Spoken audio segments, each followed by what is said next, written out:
თბილისი მე-15 საერთაშორისო ტურისტულ გამოფენას მასპინძლობს ღონისძიება საგამოფენო ცენტრ ექსპო ჯორჯიაში ეკონომიკისა და მდგრადი განვითარების მინისტრის პირველმა მოადგილე დიმიტრი ქუმსიაშვილმა გახსნა.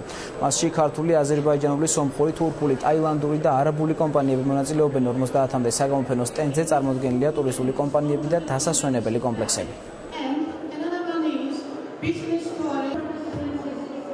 და წარმატება უსურვოთ აღნიშნულ ტურისტულ გამოფენას, რომლის მონაწილეთა რაოდენობა წლიდან წლამდე იზრდება და ასევე გვინდა ძალიან საინტერესო პროდუქტები, რომელიც არის წარმოდგენილი აღნიშნულ გამოფენაზე, ხელმისაწვდომი იყოს როგორც ჩვენი მოსახლეობისათვის, ასევე საქმიანი წრეებისათვის.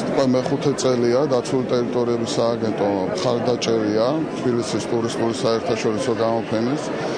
რაც შეეხება სტენდი, რომელიც წარმოდგენილი აქვს სააგენტოს, აქ არის ეროვნული პარკები წარმოდგენილი და ასევე წარმოდგენილია ეროვნულ პარკებში არსებული ტურისტული ინფრასტრუქტურა და ტურისტული სერვისები. კავკასიის უნივერსიტეტის ტურიზმის ფაკულტეტით სექტემბრის თვიდან ასე წარდგება ახალი განახლებული პროგრამებით ტურიზმის და სასტუმროს მენეჯმენტის მიმართულებით სტუდენტებისთვის ბათუმსა და თბილისში და რა თქმა უნდა ძალიან კარგი პლატფორმა არის დღეს აქ ჩვენი პროგრამების პოპულარიზაცია, ცნობადობის გაზრდა და რა თქმა უნდა ბიზნეს კონტაქტების შეძენა.